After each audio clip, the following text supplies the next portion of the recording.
Gente querida, essa semana saiu uma pesquisa sobre o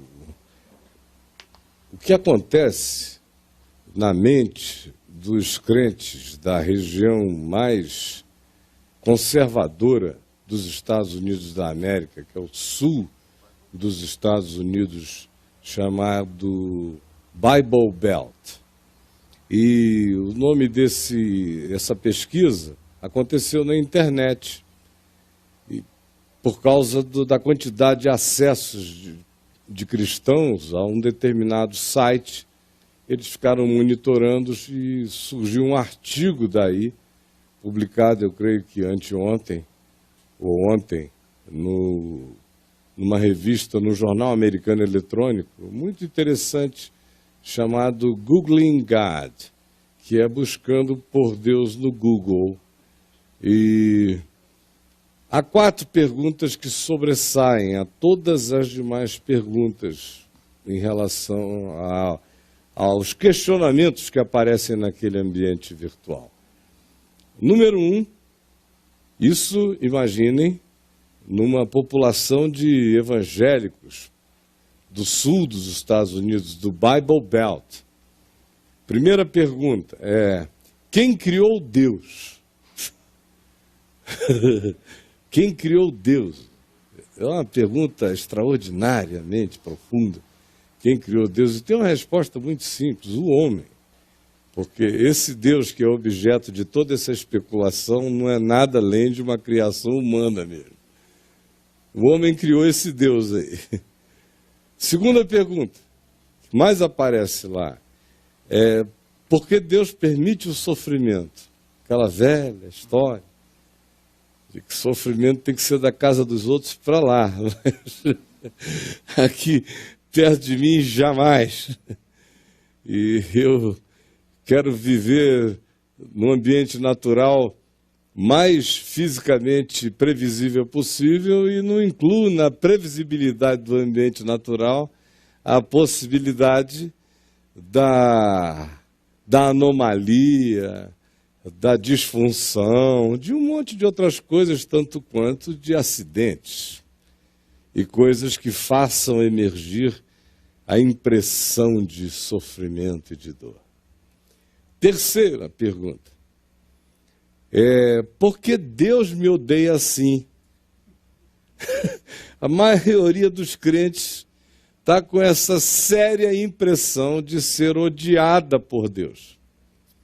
É muito interessante, porque mostra o que eles estão ouvindo acerca desse Deus. Deus esse que é tão inconcebível, que eles perguntam: quem será que o criou? Ora, esses mesmos que pregam para vocês e fazem vocês ficarem com a impressão de que Deus odeia vocês horrivelmente. E a última pergunta, depois dessa de por que Deus me odeia tanto, vem a quarta em importância: é: por que Deus precisa tanto de música, de canto e de louvor, louvor, louvor, louvor, louvor? Por que ele precisa tanto disso? E realmente é Deus mesmo que diz: eu não preciso de nada disso. Quem me dera houvesse alguém que fechasse as portas do que vocês chamam minha casa, porque do jeito que vocês vêm, mecanicamente trazendo isso, não façam nada. Eu não me comprazo em coisa alguma, a não ser no coração grato, nas expressões simples da vida. É o espírito de todo o ensino do Evangelho e de toda a Escritura, especialmente a repetição que diz: misericórdia no trato, nas relações, é o que eu quero de vocês, e não sacrifícios e sacrifícios, e cultos, como se eu fosse um carente de elogios, eternamente necessitado no meu narcisismo, infinitamente insatisfeito de ser relembrado de dia e de noite que eu sou quem eu sou. Aliás, eu até criei tudo que eu criei por causa da minha solidão, porque eu era uma divindade com síndrome do pânico, em profunda depressão, em algum lugar não lugarizado, de um ambiente não dimensionalizado, estava eu perdido e disse, para que tanto poder, tanta sabedoria, tanta onipresença, se não tem espaço-tempo, nem dimensões, nem presenças para apreciarem a minha santa presença. Então criarei essas presenças e assim me ocuparei, mesmo que sejam horríveis, mas pelo menos serei um Deus ocupado. Por que que Deus precisa tanto de adulação? É porque a primeira pergunta não foi respondida com honestidade. Esse Deus que precisa é o Deus que nós criamos. As crianças vão com a tia Natércia, as crianças de 3 anos para cima, tia Natércia. Vão seguir a tia Natércia até ali atrás, por favor. Todas as criancinhas de 3 anos para cima. 5 anos? 5 anos para cima, então. Tá bom. Obrigado, queridos. Olhem aqui. Então, essa pesquisa que eu li hoje de manhã me deixou pensando no significado do que as pessoas ouvem acerca de si mesmas, do Evangelho, de Deus, de Jesus, e das compreensões que elas vão desenvolvendo. Na maioria apenas ouve de terceiros, apenas vai a um lugar para ser informada, supostamente, sobre Deus e a vida segundo Deus. Isso conforme, na maioria das vezes, a cabeça do propagador das ideias. Muito pouco afeito e conhecedor e íntimo da Escritura e do Evangelho. A maioria são apenas anunciadores de clichês, desconexos, desencontrados, antitéticos, irracionais, absurdos, mas que são repetidos e os indivíduos acham que, porque não conseguem compreender nada, a razão pela qual não compreendem é porque é profundo demais para entenderem. Mas eu lhes digo, não é profundo demais para entenderem. É porque é absurdo demais para ser compreensível. Por isso é que você não compreendeu e ninguém compreende. Aí, depois de anos e anos e anos no lugar, fazem essa pergunta: quem criou Deus? Por que será que Deus me odeia tanto? Por que Ele não impede o sofrimento? Por que Ele precisa ficar sendo adulado? É a angústia de quem não entende porque tem que ir a um lugar não sei quantas vezes por semana e cantar a mesma coisa, olhando para o céu para poder satisfazer essa necessidade divina. Então, a maioria recebe a informação de terceiros. Muito pouca gente lê as Escrituras. O Novo Testamento não é conhecido pelos cristãos. E os que leem-no abrindo aleatoriamente, cada dia num lugar, sem saber nem onde estão, lendo algum trechinho que lhes apareça. Ou seja, uma leitura mágica, sem continuidade, sem racionalidade, sem cronologia, sem a percepção simples da sequência das coisas, dos fatos. Então, passam a vida inteira caindo de paraquedas no chão escrito de um texto que para elas dia a dia será apenas a visita a um ambiente mágico, mas que não se conecta com nada e não está ensinando nada além de coisas que vão virando versículos clichê para as pessoas.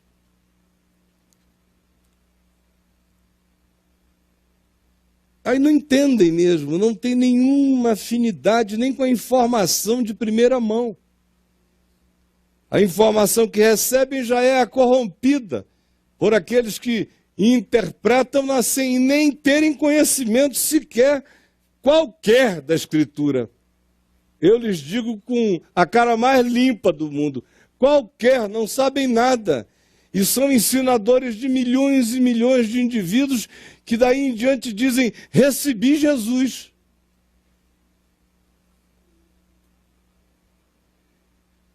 E depois de 30 anos vão perguntar, quem criou Deus? Ou escrevem toda manhã aqui para mim, perguntando as coisas mais impensáveis.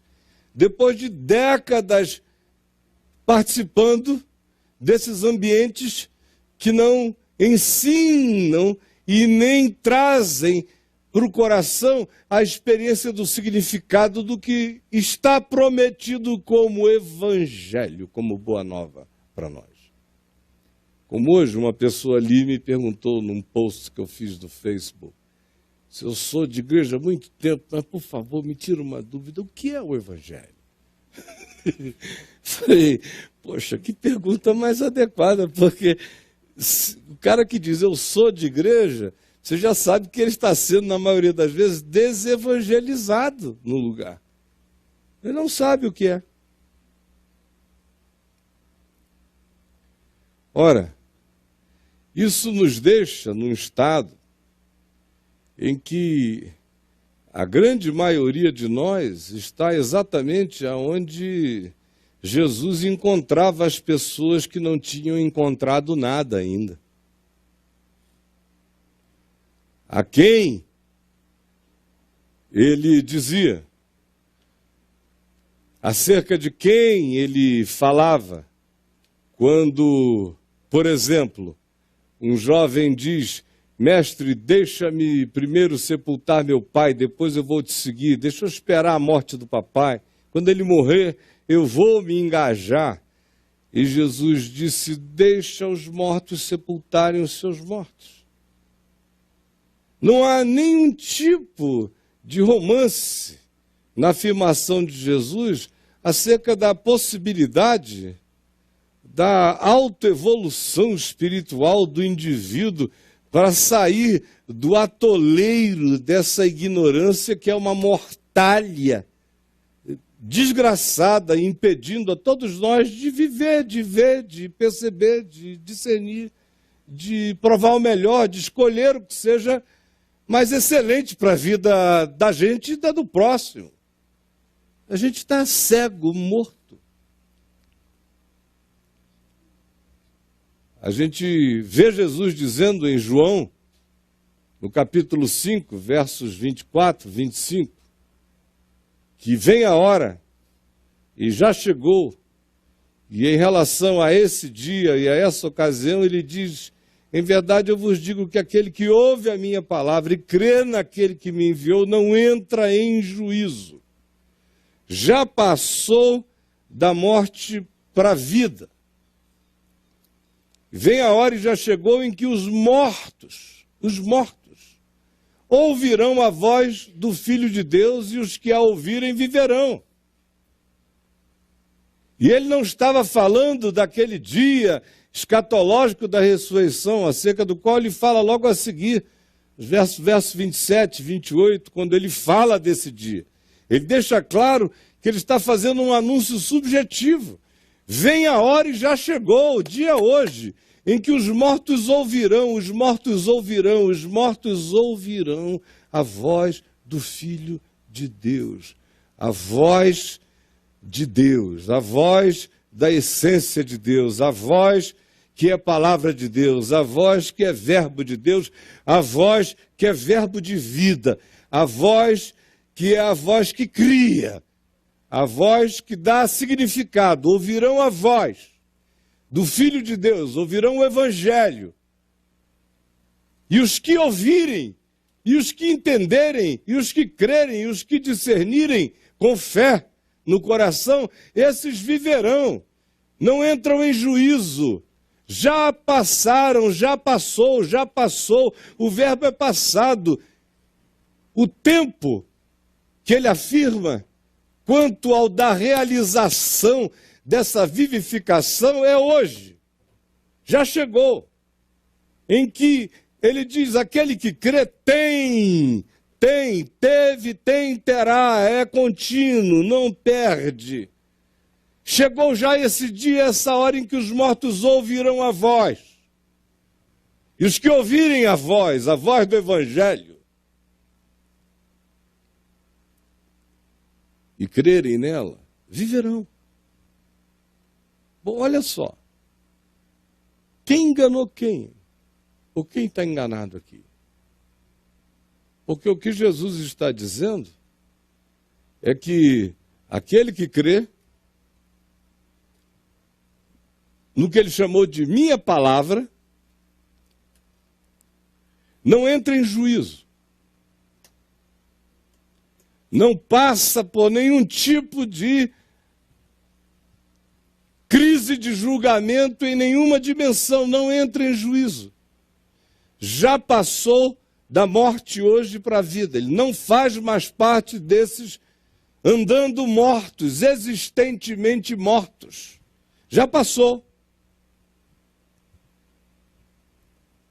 E ele, ao afirmar isso, está me dizendo que tem que ter uma qualidade existencial em mim, que eu preciso verificar se em mim existe, a fim de que eu saiba, ou discirna, ou tenha coragem de me perguntar se em mim, de fato, houve essa ressurreição. Se a cova na qual eu estou sepultado, se dela eu ouvi a voz, se eu, de fato, fui penetrado pelo Evangelho, e em tendo sido penetrado pelo Evangelho, tendo nele crido, estranhamente, como alguém do fundo de uma cova existencial, ouvindo a voz da vida, nela crê que o chamado é para ele, é para dali sair. E sai. E não entra nunca mais em nenhum juízo, e não vê nunca mais nenhuma morte, tem a vida eterna. É algo que se realiza hoje, que é meu agora, eu tenho. E que coloca a morte no passado da minha existência e não no futuro da minha existência. Já passou da morte para a vida. Considera o que seja de fato a morte que mata, e a morte que mata não é a que leva meu corpo, a morte que mata é aquela que eu não sinto, é aquela na qual eu existo sem perceber. Mais adiante, no Novo Testamento, a gente vê Paulo dizendo, por exemplo, aos Colossenses, no capítulo 1, no verso 23, ele vos deu vida, ele, o Senhor, Deus Criador, vos deu vida, ele vos libertou do império das trevas e nos libertou e nos transportou para o reino do Filho do seu amor, no qual temos a redenção, a remissão dos pecados. Outra vez se trata de uma ação completa. Ele nos libertou do império de trevas mentais e espirituais, sobre os quais Paulo falará um pouco mais adiante, nos libertou e nos transportou, é tudo passado. Me tirou disso e me transportou para uma outra dimensão e possibilidade real, que é a experiência do reino. Do reino. Jesus disse que o reino de Deus está dentro em nós, não estaria hoje entre nós com visível aparência, mas apenas na interioridade do coração. Nos transportou aqui dentro de um lugar de escravidão, de culpa, de angústia neurótica, de dominação, despótica despótica, de pecados e condicionamentos e incapacidades de se resolver, e nos transportou, nos libertou e nos transportou para um lugar de pacificação, para um reino de certeza de paz, de confiança. Já aconteceu, tem que ter acontecido. Quem enganou quem? Foi o evangelho que prometeu demais e não entregou, ou somos nós que de fato não fizemos a viagem da experiência dessa promessa? Quem enganou quem?